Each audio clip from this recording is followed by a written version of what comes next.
This review is my patron's pick for February 2020. If you're interested in voting for the next one, check out the link in the description. Pokemon, Kaiju, Dragon Ball, and more. It's Steven's Toy Reviews. Hey there, collectors, it's Steven here, and I'm bringing you another SH Figuarts Ultraman review, which was voted on by my patrons over on Patreon for February 2020. Pretty cool.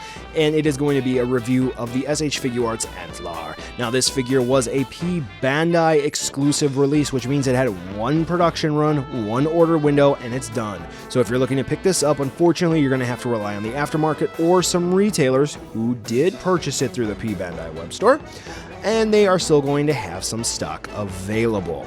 Now, with this limited availability, the price tag goes up.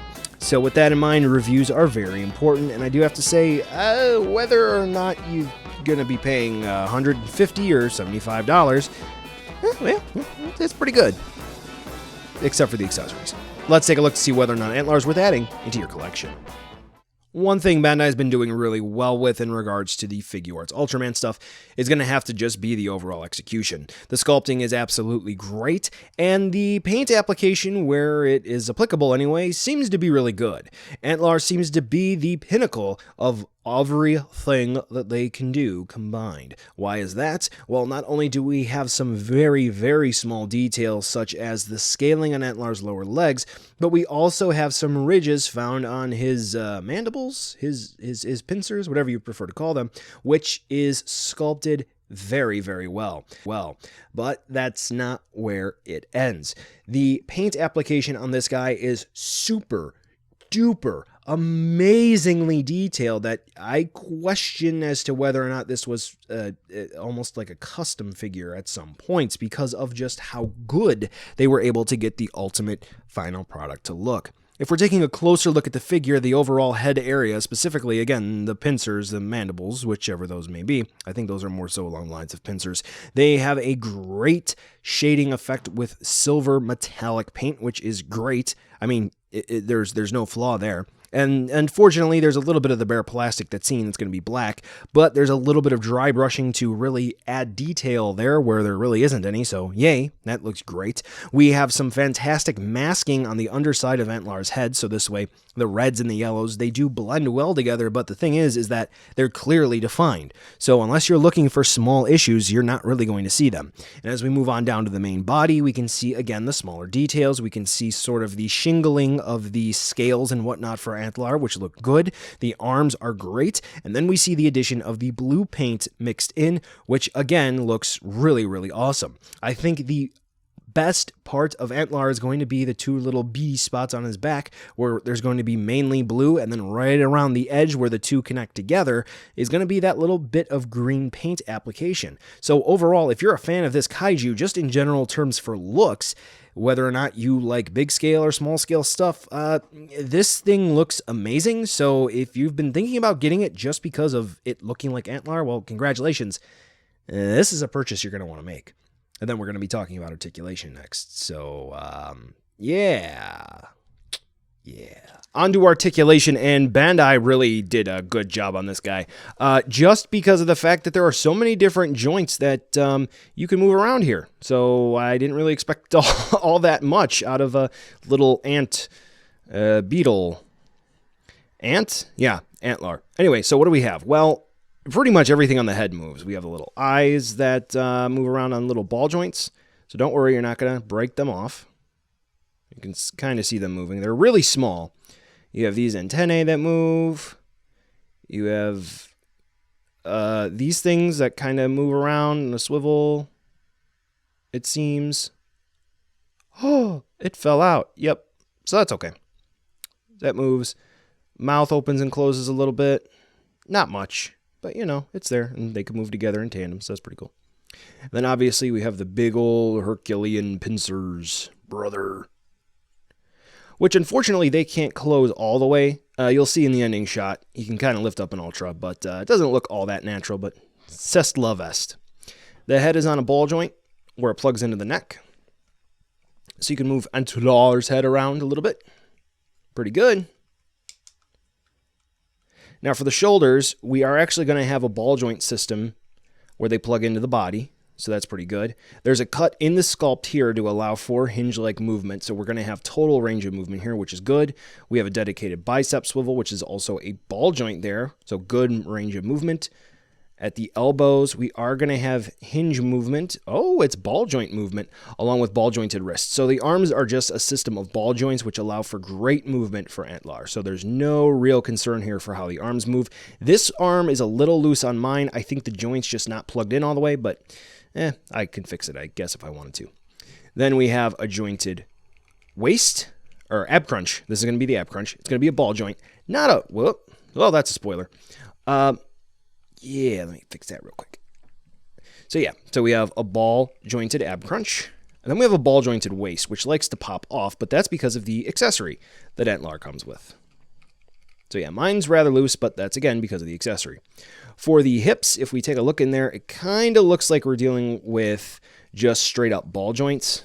I'm not really able to see too much in there, even when I take off the little skirt. So it just kind of looks like we're dealing with double access or barbell style ball joints. So we'll go ahead and put this back together.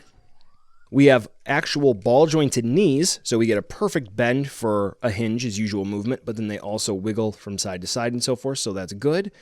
We don't have any other cuts in the rest of the legs, but we do have ball jointed ankles. So overall for movement, Antlar is going to be able to pretty much take any pose you would need. It's going to be a fierce battle pose. You can do it. Sort of a victory pose. You can do it as well. So it's all good. Just be careful of the smaller things that have joints to them, so this way you don't break them, because you don't want to do that.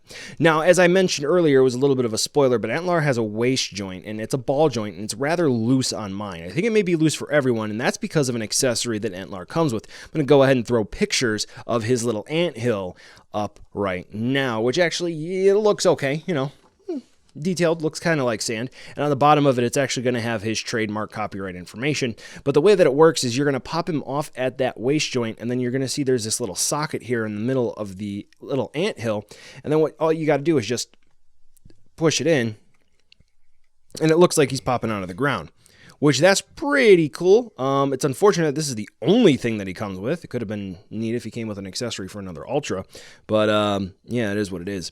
One of the issues that I have with this, though, is that this is a very hard plastic, whereas if you take a look at the plastic used over here, is this hard plastic? Yeah, kind of, but not necessarily as hard as this. So something that I'm concerned about is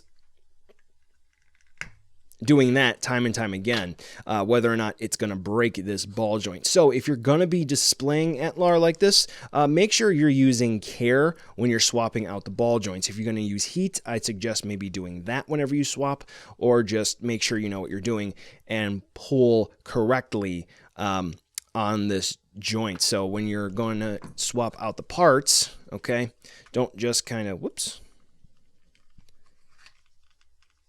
and you got it in. See, now that's also something else the ball joint likes to move. Don't just grip wide like this. Grip close to the center and pop off like that. That'll be easier for you. So overall for accessories, it's okay. You know, can't really expect too much. But, you know, the Tamashii effect impact and the explosions like you've seen at the beginning, that helps to spice up Antlar's display presence as well. Now we're going to go ahead and move on over to a size comparison so you can see just how big this kaiju is with some of your other figures, whether it's going to be Figma or Figuarts or Monster Arts. You can see that Antlar should blend in well with your general 5.5-inch to 6-inch scale display. So buy now, skip, or wait for a deal. As a P Bandai exclusive, which has long since gone off of order and you're at the mercy of the aftermarket now, I do have to say that if you're able to get this guy for a good price, then by all means, go ahead and pick him up as cheap as you can, because this is definitely a rewarding figure. However, I will say that if you're going to be paying close to aftermarket prices, it absolutely isn't worth it. I think one of the big issues that Bandai is facing currently with the Ultraman stuff is that they're not quite sure how to release everything and get the numbers that they need, because there definitely seems to be a demand for kaiju and kaiju-like things from the Western audiences, but I'm not sure how well it's doing in Japan, which that might be the reason why there tends to be an Ultra-only focus on the line now. That being said, if you do get this figure regardless of price, you should be relatively pleased with your purchase, even if you overpay. Well, collectors, that brings us to the end of the video today, and I just wanted to take a second to thank you so much for watching. Now, you've heard a lot from me. I'd like to hear a little bit from you. Drop in the comments down below whether or not you liked it, you hated it, or maybe you were somewhere in between. I also want to take an extra second here for a nice, humongous thank you to all the patrons for SDR over the last month who have really helped the channel grow into what it can be today. So to all of you, 2 big thumbs up, thank you very much. And now the end card should be popping up, which will give you a few clickable links, like maybe to subscribe or head on over to my Patreon, or some short URLs like to my social media or to my Teespring store. There's also a video I hand selected for you, so if you want to watch another STR video, I hand selected some good content for you to watch, so definitely check out that video. Thank you again so much for watching, and I'll catch ya in the next video.